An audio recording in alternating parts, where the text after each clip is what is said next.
Hello, race fans, and welcome once again to another high-octane episode of Trackside, proudly presented by Document Technologies.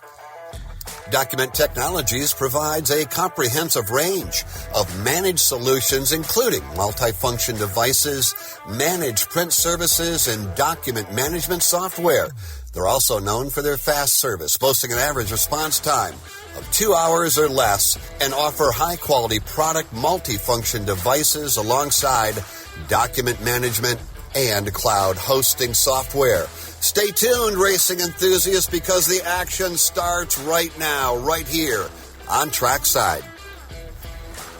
Well, good evening and happy Friday, ladies and gentlemen. Welcome to Trackside. I am Terry Turner. Right there is Randy Dye. Randy, don't tell anybody I said this, but I just have a recommendation, a thought. You ready? I'm ready. You sure? No, but I'm as best I can be. Well, we're gonna talk about Ram trucks in a little while and about a tryout and so on and so forth after local. But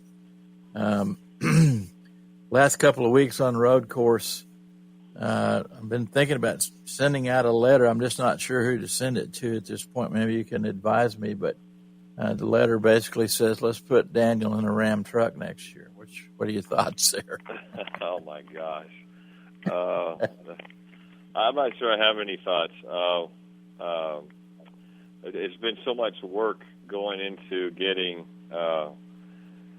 all of the things that need to take place to get back to get Ram in the sport and trying to get stuff prepared that the who that's going to drive these trucks isn't even been a discussion. It will come very soon, I'm pretty sure, but I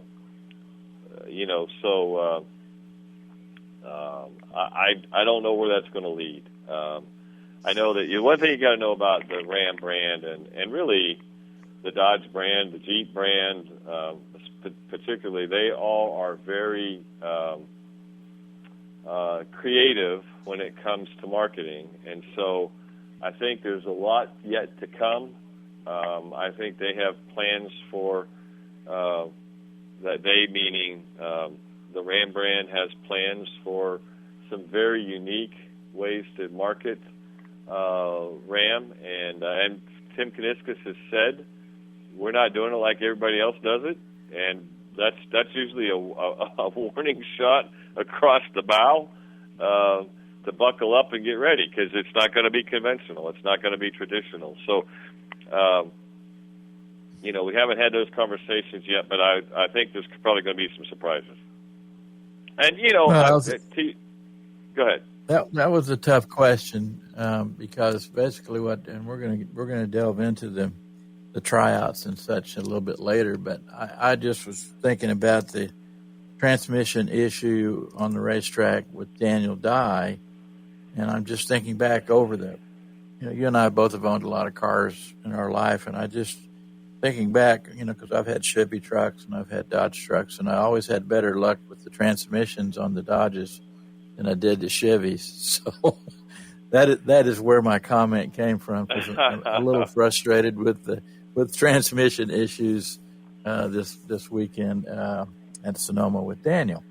I'm a big fan. We have a radio show, but I'm a Daniel Dye fan since the quarter midget days, and I'm getting madder every week, to be honest with you, Randy. Well, we've had especially this road course stuff has been a bit of a cluster. We felt pretty good about the finish in COTA wasn't bad. Certainly the finish in Mexico City wasn't bad. We were fairly optimistic about Chicago, and certainly optimistic about Sonoma. But quite frankly, we weren't in either one of those races, in my opinion. The brake issue in Chicago kept us from being competitive. I think we finished 19th. And then the transmission broke I say it broke. let's say it this way, it didn't have second and third gear. And everybody knows on a road course that's like death, because that's the whole point of going road course racing is you got to shift. You're in different gears. You're doing stuff all the time. I didn't realize until earlier in the week that the 11, which is a team car to us, he had the transmission break during practice, and they had to replace it. Ours obviously waited until the race and broke, and you know, and you're not replacing the transmission during the race. You just got to grin and bear it, and it was frustrating, very difficult to be there and you know, and go that way. The good news is we're back in Dover this week. We ran pretty good there last year. It was one of the few races that Daniel ran in an Xfinity car last year. Was running good. He was in the top 10. They really worked into a top 5 and got caught up in, I think it was Brandon Jones' wreck. Right. Well, okay, yeah. Let's hope for something great in Dover, and no issues with the car. So yeah, I think Daniel deserves a little bit of a break here, don't you think? Well, you know, you look at stuff and you see how long it takes and all the things that can happen, and yeah, I mean, I would love to hope that we get a positive break. You know, but it's a funny sport, man. You know, we've used Chase Elliott as an example, and how long it took him to win, and then there's gaps in there where it takes people forever to win. And, you know, look how long it's been for Kyle Busch now. You know, this is a guy that won every year. I think it was 17 or 18 in a row. And then now he's been on a dry spell like crazy, and not just a dry spell. I mean, there's been some issues, you know, and some of them self-imposed. So racing is a very odd sport, and it takes a lot of things working together to have a good result. And but we're ready for those things to happen, so we can have a good result. That's for sure. Still 17th in the points, just barely out of 16th. You know, it's getting awfully tight in terms of the math to be able to point our way into the championship. But at the same time, you know, Daniel's only 21 years old and is gaining an amazing amount of experience. None of this has answered your question about the truck. He loves what he's doing. He loves racing. You know, obviously being raised around these brands, you know, it's something that's. I've said this. The timing is odd because, you know, here he is in the Xfinity Series, and the Ram brand is coming back to the sport, and that would be, you know, going to go race the Truck Series, and that's different than where we are today. So I don't know what's going to happen. We have no idea right now. None whatsoever. Who does in NASCAR? No doubt about it. It's changing every week and almost every minute. No doubt about that. Well, you know, we had a little bit of weather last week. Let's go to local, and we'll tell you all about it. Here's the local section of Trackside. One Daytona, located across from the world's center of racing, is proud to present our local segment, where we talk with a local star in your part of the country following a big win, event preview, and much more. One Daytona in Daytona Beach is a vibrant destination offering an array of shopping, dining, and entertainment options, including unique events and live music suitable for families and individuals alike. Volusia Speedway Park off until August 29th. They'll return on that date with the big-time Labor Day Classic Test and Tune. And it's time to sing that summertime favorite, Rain, Rain, Go Away. And the rain had its effect at New Smyrna Speedway last week with the Shark Bite Pro Late Model Twin 50s rained out. To keep singing, they plan to return Saturday night with the Modified Challenge Twin 35s. That's Modifieds, Bomber Bs, Pro Trucks, and Mod Minis. Heat races at 6. Races start at 7:30. Five Flag Speedway in Pensacola off until August 8th with their return with the Demolition Derby, Modifieds Mayhem Tour, Sportsman, Pro Stocks, and Crown Stocks. NASCAR on the road course in Sonoma last week in the Xfinity Series. Connor Zilic just barely outruns Sean Van Gisbergen, but in the Cup race he does prevail. Sean Van Gisbergen gets another road course win. Truck racing will return next Friday night. That's the 25th at Lucas Oil Indy Raceway Park. You'll see that race next weekend at 8 p.m. on Fox Sports 1. Xfinity in Dover, Saturday at 4:30 on CW. And the Cup Guys Sunday in Dover at 2 p.m. on TNT. Randy, we just had this discussion last week about racetracks in Florida and timing of the season and rain, etc. You know, you just heard that Volusia Speedway Park is off for a while. Five Flags off for a little while, and New Smyrna keeps on trying and got another rain out here. Just touching back on our conversation from last week. You know, maybe an experiment should be tried because it sure is frustrating to see these rainouts. It's tough, man. It is really hard, and I get it. I completely get it. I wish I had the answer, and I'm quite sure that so does New Smyrna Speedway. But as I said last week, this is one of those things that goes back to the founder of the New Smyrna Speedway, Clyde Hart, and he believed that you should be open all the time, and you should always be trying to race, and that was important, and so that's what they're trying to do. And look, who am I to say that they shouldn't? I just think I think all my comments have been, I would probably just try something else if it was me. That's all. Well, it seems like the Florida pattern for this time of year is a weekly rain system comes through. So before we move on, Randy, you mentioned Kyle Busch, and I'm going to throw him into the local. Well, a couple of things. You know, we heard Van Gisbergen gets another win there, and both almost swept it. And in an interview in the race, somehow Kyle Busch came up. They had a little bit of a confrontation on the track, and Van Gisbergen said that Kyle was old and scared, which I didn't appreciate very much. But Kyle Busch won his race in the Legends Masterclass this week. So, say what you will about Kyle. He's had a tough year, a lot of frustration, as we talked about with Daniel, but he's still a great race car driver, and I wish Van Gisbergen would think before he speaks, maybe. Your comment on that one? Well, I think it's a couple things. Certainly Kyle Busch, his record and the number of times he's won and all of those things, it's hard to argue with that. Without a doubt, a Hall of Fame career, and will always be one of the best to ever race. No question about it. I think, he's frustrated. It's obvious. I think, remember this, in Shane Van Gisbergen's defense, he didn't bring it up. It wasn't he who initiated the conversation.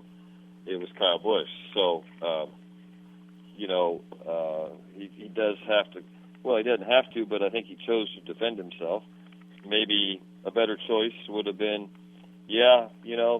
sometimes it's very frustrating when you're not having the success that you expect to have, and so I get it. I think the fans would all like to see Kyle Busch win a race again, and I would too, as long as I'm not in it. Something like that.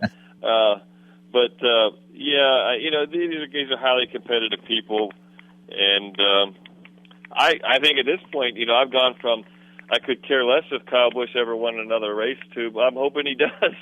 So that pendulum shifts, and it heads in the other direction. I think it'd be good for the sport if he won a race. It'd be good for him. Lots of stuff changes as you age and other things become a priority, and certainly his son and his family. And so I think there's probably some of that. And then I think right now, I think you could see, in my opinion, that he's pushing himself outside what he normally would do, because some of the mistakes that happened have been his. Some of them haven't been his, but some of them have. More by him than you're used to seeing. It's not because he's not any better. He's not as good a driver. It's just that he's pushing the envelope harder because he's trying to win, and that's just that is what it is. I hope for his sake that he does get a win. I'll maintain that. I hope he wins. As far as SVG goes, it might be a little early for me to say this, because I've seen a lot of guys, road racers who are NASCAR. Now, I'm going to make this comment: full-time NASCAR competitors. I'm not sure I've ever seen a better road racer than SVG. It's effortless. I've seen guys win races. I've seen guys do really, really well. There's some guys that were great road racers that were NASCAR regulars. I don't know that I've ever seen. He makes it look like art, and so I would tell you,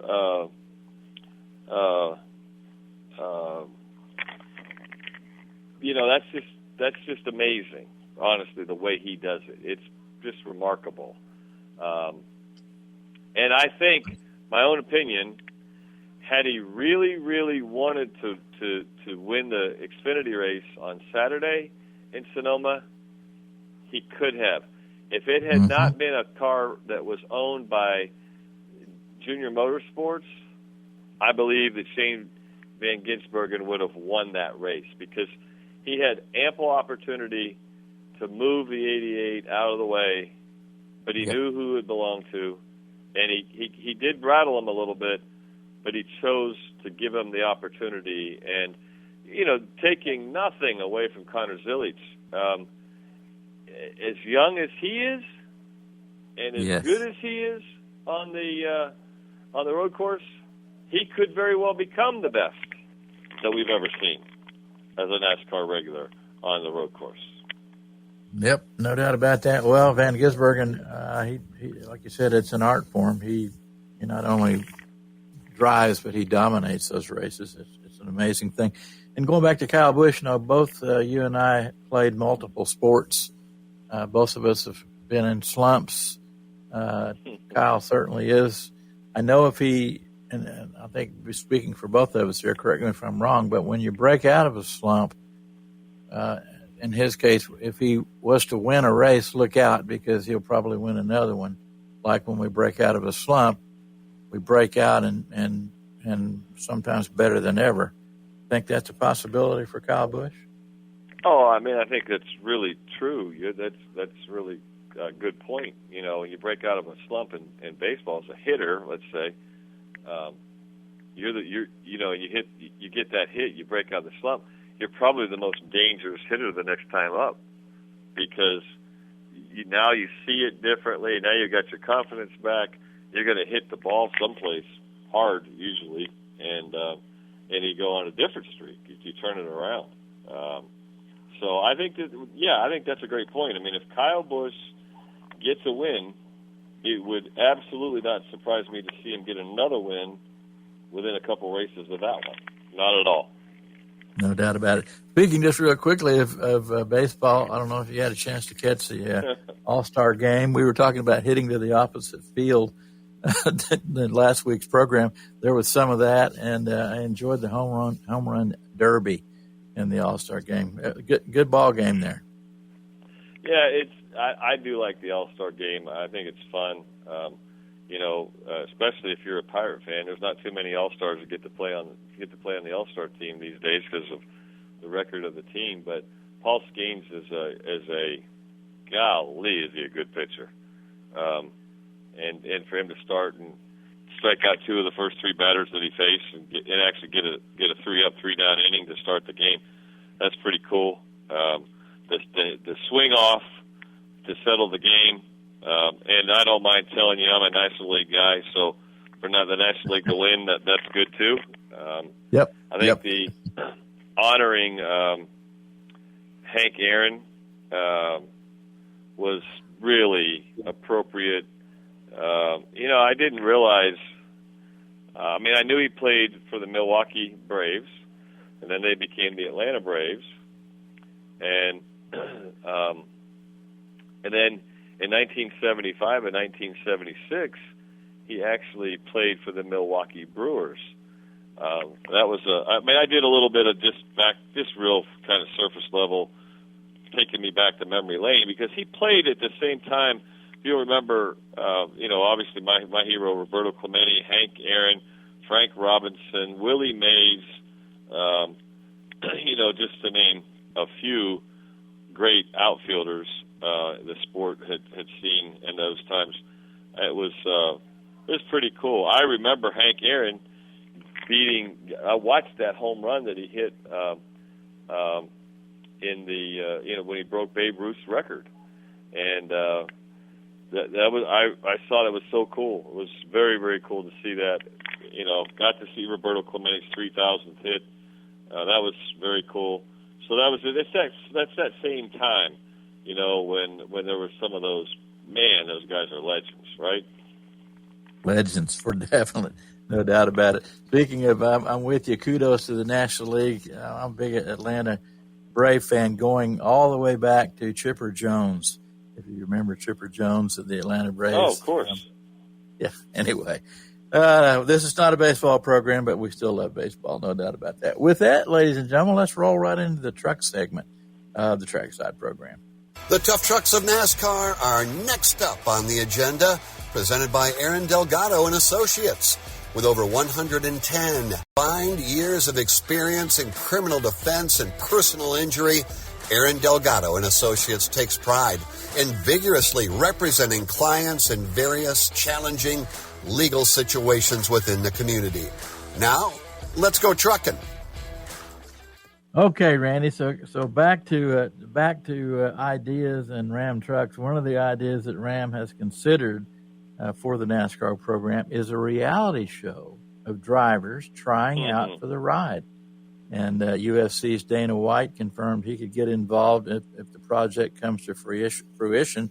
Like you said, Ram CEO Tim Kuniskis also last week, Randy, named head of American brands for Stellantis, said that they will definitely do some bold and different things in marketing in NASCAR. So we're seeing that already, and the possibility of a tryout and a reality show, maybe to air late this year, allowing rising drivers to try out and earn a spot in the truck for next year. Hey, concept appears to be similar to the Rouse Racing Driver X and some of those deals.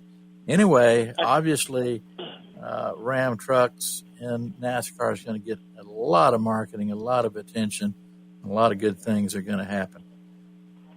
Yeah, I remember the way that Rouse did it. Jack Rouse did it back in the day. This is really going to be different than that.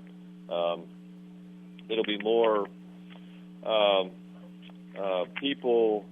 I think you'll see people, bigger personalities, that kind of stuff. That's what But I've been quoted many times by the media and who've called me and interviewed me, and they always ask me, what do I think about Tim Kuniskis? And I'm like, well, I said, here's the easiest, simplest thing I could say. He's crazy in a good way.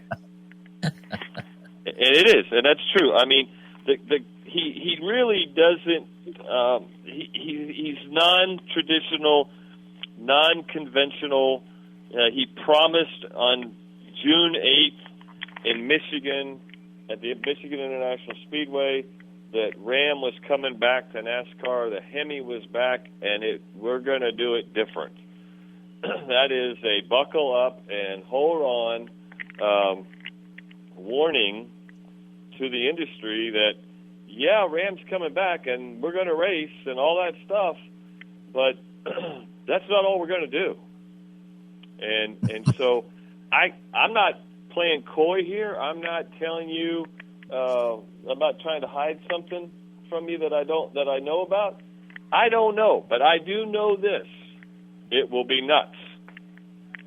And it'll be fun. Well, there's nothing wrong with crazy, especially when it comes to marketing and especially when it comes to NASCAR and sports as a whole. And to have somebody like Tim at the helm, and now this promotion as well, what he's already done with the rollout of RAM is just has everybody blown away.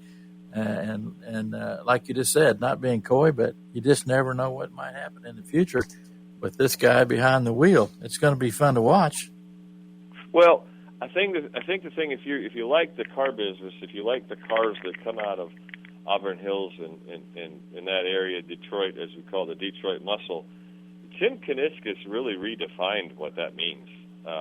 When I tell you he's crazy in a good way, the Demon that we came out with in 2017, 2018, actually, that's Tim Kuniskis. Now you got to think about that. No OEM in the history of the world was able to build a car at that time with 840 horsepower that was banned by the NHRA because it was too fast. Stock. That's the crazy in a good way. That's the definition of crazy in a good way. And I remember when that car was introduced, he rented a a warehouse in New York City on the wharf, so right on the water, and launched the car like it was a drag strip inside with a bunch of people hanging around. And I watched the front wheels come off the ground, and you're going, okay, well, how do you top that? Well, he comes back in 2023 and says, we're going to do this thing called Demon 170, and you're going to be able to paint it any color you want. And he introduced it by bringing it in on an Apache helicopter and landed it. Vegas. I mean, it just, that's crazy in a good way. Stay tuned. Marketing is getting attention for the product, and he certainly is getting that done. No doubt about that. Wow. I can't believe it's 2018, 2017 when the Demon thing was happening. I still remember that very well, very, very well. No doubt about that. Before we go to break, Randy, how about the defending Cars late model stock car tour champion and current ARCA Menard Series championship points leader, Brandon Butterbean Queen, is going to be driving the number 7 Spire Motorsports next week in the Truck Series at Indy. So here's a guy on the way up. I'm not sure how old Butterbean Queen is, but we're going to see him in the Truck Series, and we're likely to see more of this guy, right? Yeah, he's I think he's in his early 30s. So a little later in life, getting into this thing, but yeah, he's had some success, and Spire obviously puts together good stuff, and so he's a good racer, so he'll have a good chance to go win. That's for sure. Well, it'll be fun to watch the 07 next week in Indianapolis. We kind of missed the trucks. Last question before we get a break. This long break for the trucks, and of course, Daniel coming out of trucks into Xfinity. Does this have an effect on the drivers being off that much time, Randy? I think it's. I found it weird too when we were there. You look for initially they're all going, man, looking forward to the break, and then they get to the break and they're going, gosh, it's a long time before we get back to the racetrack. So very fickle group, and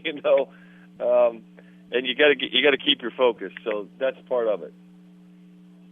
Gotcha. Well, we're going to be glad they're going to be back.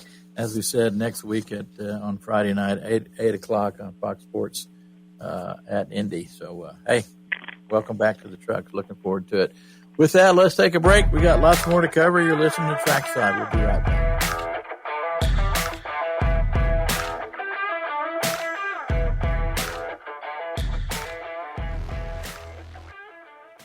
Introducing the all-new tractor and outdoor power equipment section at DeLand Motorsports and Outdoors. Now you can gear up for your outdoor projects with premium brands like Bobcat, Massey Ferguson, Shindaiwa, Echo, and more. Need a powerful lawnmower for that perfectly manicured lawn? They've got it. How about a rugged tractor to tackle those big projects? DeLand Motorsports and Outdoors has you covered. And let's not forget the Lawn and Garden Center with everything from weed whackers to chainsaws. Commercial or residential, DeLand Motorsports and Outdoors has the goods to keep you moving. So why settle for ordinary when you can have extraordinary? Visit DeLand Motorsports and Outdoors today at their new location and explore the thrilling world of outdoor power equipment. DeLand Motorsports and Outdoors, where the thrill of the ride meets the power of the great outdoors. Your journey begins here. Welcome back to Trackside as we now take a look under the hood in the NASCAR Xfinity Series presented by Daytona's Garage. Daytona's Garage offers more than just standard dealership customization. They provide a comprehensive range of services for personalizing and enhancing cars, Jeeps, and trucks of any make and model, focusing on both aesthetics and performance with affordability. Reliable service. Now, back to Terry and Randy. Well, Randy, we know that NASCAR changes all the time. Another change in Xfinity. I'm not sure how familiar you are with Chris Wright, but Chris Wright and Our Motorsports officially parted ways on the 15th of July, and that concludes his time behind the wheel of the number 5 Chevrolet. He says, looking forward to the future and stand by to where he lands and what's going to happen.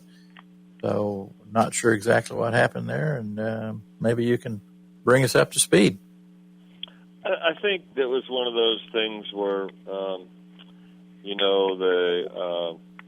I don't think he felt like the team was providing a competitive product. I think the team wasn't sure that he was a competitive, providing a competitive experience in their equipment. So I think the way they said it is absolutely right. I think it was a mutually agreeable decision to go in a different direction, and that's what happened. So I don't know where he's going to land. I haven't heard anything about what's next for him. He's a good guy. His dad's a good guy. But yeah, he hasn't had the success that he wanted to have, and I think he thinks he's a better race car driver, and I think the team thinks they have a better car, and so rather than arguing about it, they all just made a deal and said, okay, we'll go get somebody else in the car. And I'm trying to remember who's going in that car this week.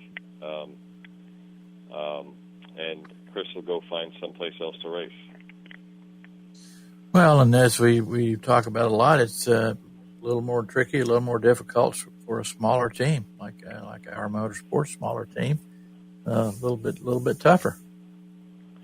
Yeah, that's true. I mean, I agree. To that point, it is they're kind of out there. They're an independent for sure, and so I don't really know. I just have heard both sides of that story, and so I think at the end of the day, this is probably a pretty good solution. Yeah. Well, we'll keep you informed. We'll watch what happens, and hopefully good things happen to both those teams. Speaking of good things, how about Catherine Legg is going to be back both in the Cup race and in the Xfinity race at Indy coming up on July 26th and 27th. She's got 2 strong sponsors that have stayed with her, and Desnuda Organic Tequila, an Indiana-based Venture Studio Drop Light, both back with her. So she hasn't been on the track since the Indy 500. So hopefully she does in Indy 500 2024. So hopefully, another female in the sport that has another opportunity this next weekend in Indy with both Cup and Xfinity. Let's see what happens. Well, I think what happens a lot is I find it, that like she's really an open wheel kind of racer, and she's come to the Cup side, and she's come to the stock car side. She's found out how hard it is to make that transition. I think the same could be said, though. Kyle Larson, which arguably is one of the best. He went to the other side and to the open wheel side and has found out how difficult that is. So it's really very interesting to see how this transition works in these different disciplines. When you think about guys like Mario Andretti, who won the Daytona 500, and A.J. Foyt, who had success in Daytona and some of the limited stock car stuff he had from the open wheel side, that's a really rare, small group that was able to accomplish that. It's very, very tough to make those switches. So I think Catherine Legg, really, her early races that she ran in NASCAR, I don't think they went very well at all. But that's starting to change. She's starting to get a little bit of a hang of it, and the more you do it, the better you're going to get. I think I do like the fact that she runs the Xfinity Series and the Cup Series, and she's not just coming up there to run the Cup Series. I think that we've talked about this a lot before, but when Danica ran, I know that she was without a doubt star power, celebrity power, but I think that hurt her on the competitive side because they were so interested in making sure of the celebrity part that she didn't get a fair shake on what it takes in the competitive part, which is seat time and experience, to get to the point where you can go out and compete. And I think that shortchanged what could have been a really cool story. It was cool. No doubt about it. Could have been better. But, yeah.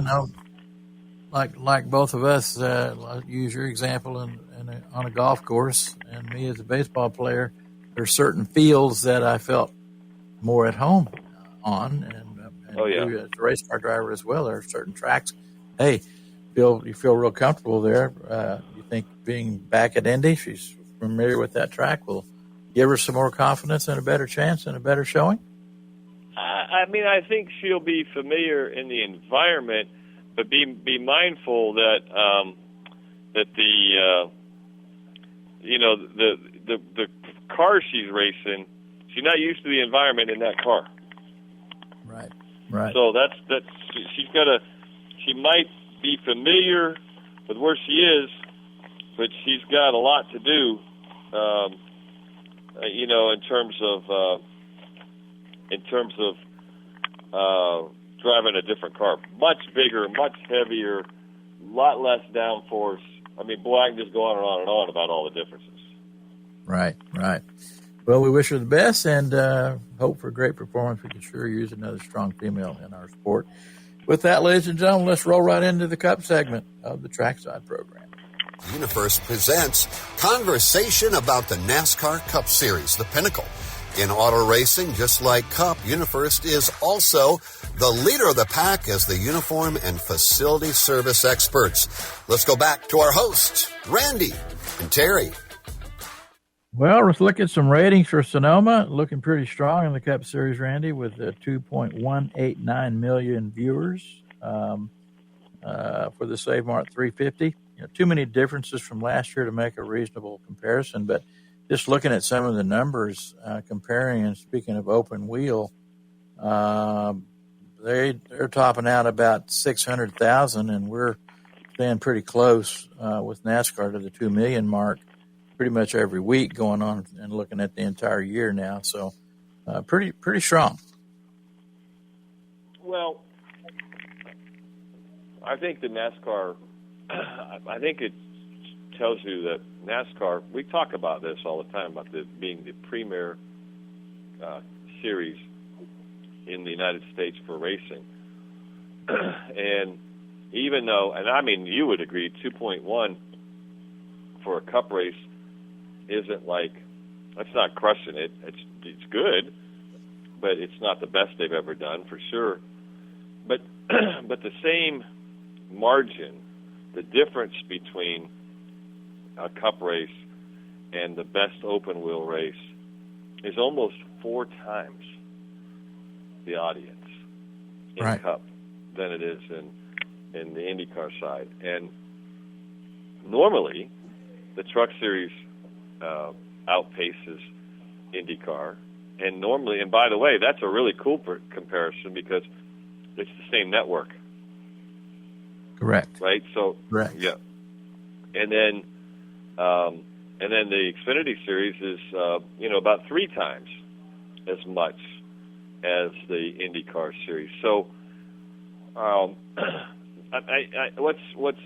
think the IndyCar challenge for them is to take all the hype, because you can't argue this point, by the way. You cannot argue this point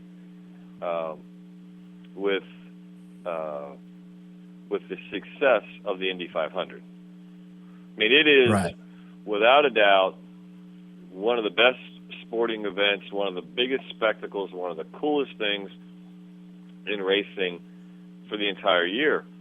But it doesn't translate to the rest of the season. It's almost as if, that's it. We're not going to watch any more because that's the best as it's ever going to be. And they do a great job. I mean, it is a tremendous focus. I think Roger Penske's ownership of the Indianapolis Motor Speedway has improved the product a bunch. And, but it doesn't seem to be able to carry the rest of the season. So, I think maybe the NASCAR thing, when you talk about these ratings, there's a lot of chatter out there right now. I'm sure you've read it and watched it and listened to it too. Too many road course races. Mm-hmm. Mm-hmm. Yes, there's a lot of comment about that, and we'll see what NASCAR does about it. In fact, another story here we're going to cover here directly about that. But I think you make a point. And if I have a vote, let me just vote really quickly and go to the next, to Ty Gibbs. I say, looking at the coverage that CW does, carrying the Xfinity Series for the entire season, Fox Sports carrying the Truck Series for the entire season, looking at the numbers on both series, and they're pretty daggone strong. I say the Cup Series, CW carries the entire season. That's my vote. Well, I think whatever it is, I would like to see it be the same broadcast entity from the beginning to the end, and I think that would be helpful. I'm not sure, once again, that they're going to pay attention to us, but I do think that's part of the success. There's no doubt. This reminds me of a quick story, Randy. One time in high school, I got pulled over by the highway patrol, and he said, "Son, I don't care which lane you drive in, just pick you one out and stay in it."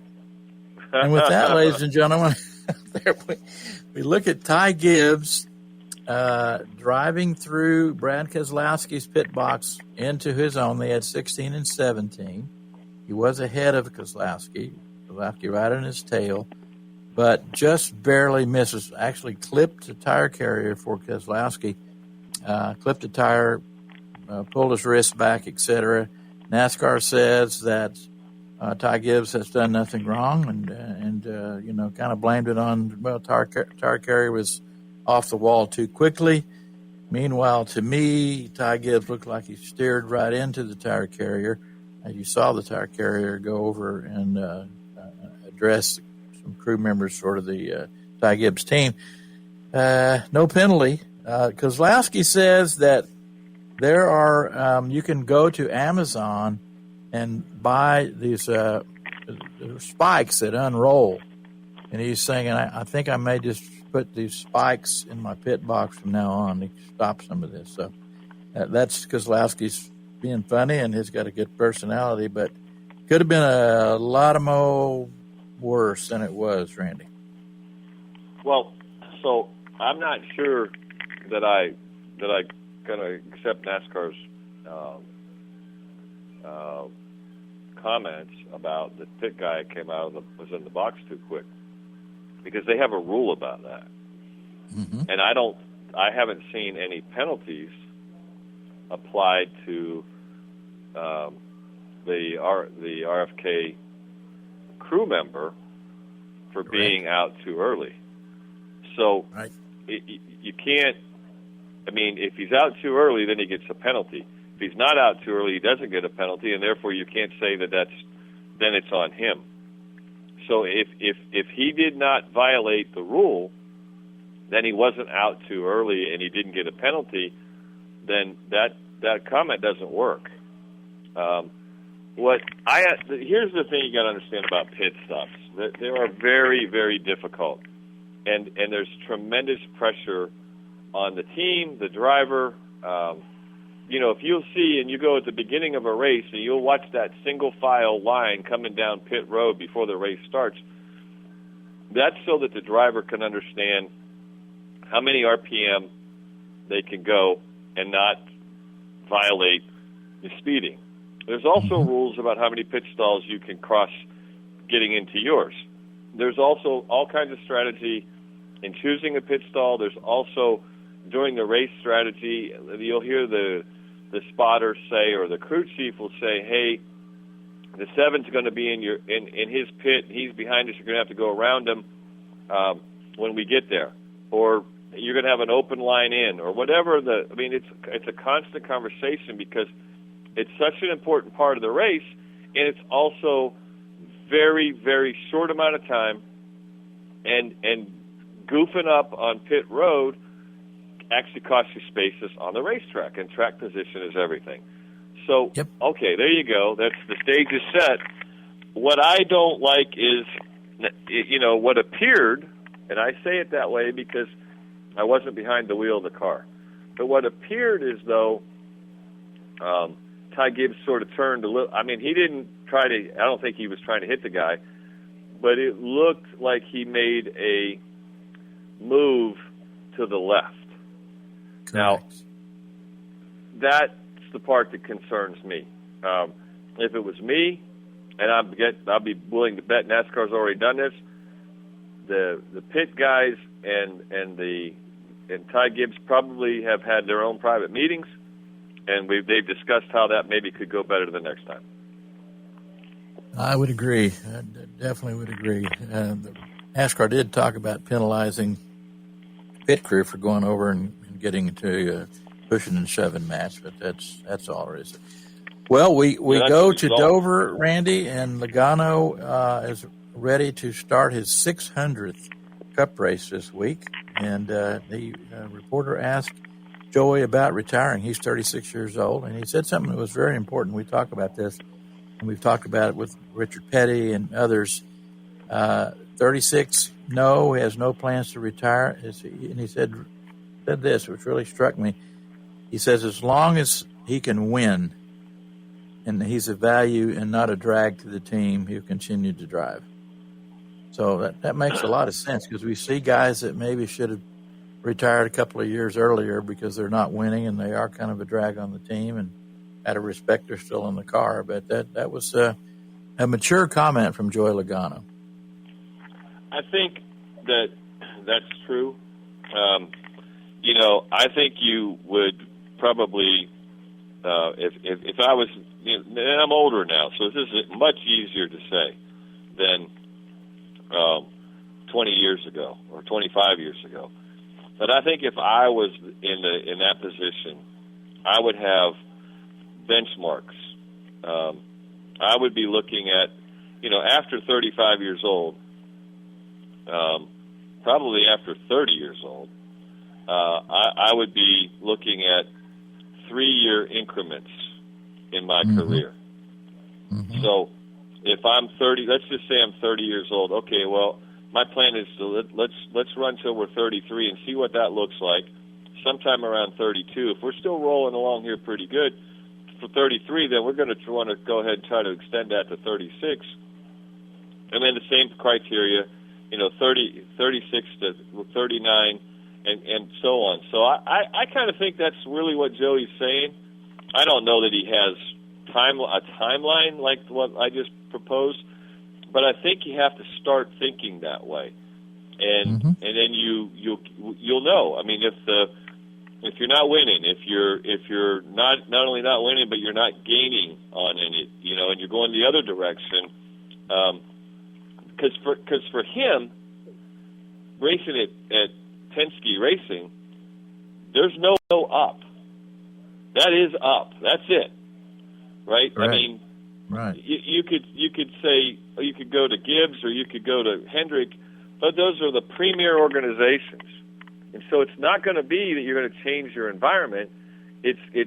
Are you as good as you were, and or at least are you good enough to provide a value to the organization? Absolutely. Well, he did go on to say how much he valued working for Roger Penske and that team and all that. So, like I said, a very mature comment. And you take a look at Denny Hamlin. I believe Denny Hamlin is 44 and still winning races. So, hey, can Joey go that long? Or it's individual, but very interesting. Anyway, congratulations to him on 600 Cup starts. That's a big deal. Randy, it'd be nice to go through some shows with no court cases involved, but some more developments in the 2311 front row situation. A judge citing no local basis for 2311 in front row to be granted a temporary restraining order to compete as chartered teams in NASCAR, et cetera, et cetera. As we run out of time, they may not be racing on Sunday because the decision is supposed to come down before Sunday's race, whether they'll be as a chartered team or not. And then looking forward at Indy, it looks like that both teams will be there and in that race, front row and 2311, but 2311 and front row may not be chartered. So wish we had more time to dig into because we've got more court cases with Rick Ware, et cetera, but we are out of time. But this saga continues, but I think you and I would probably agree that, maybe just say this, my opinion, that Sunday's race will be raced with front row and 2311, not as a chartered team. A quick closing comment from you, Randy. I would find no reason for that not to be the case. Gotcha. And with that, ladies and gentlemen, we'll give you some more information on Rick Ware next week and Legacy and on that saga. Meanwhile, get out and see some racing if you can this weekend. Hopefully, New Smyrna makes it through. We'll look forward to seeing you next week right here on Trackside. Keep the racetrack, everybody. And with the checkered flag waving, we're wrapping up this week's edition of Trackside. Fear not, race fans, because we'll be back next week, proudly presented by Document Technologies.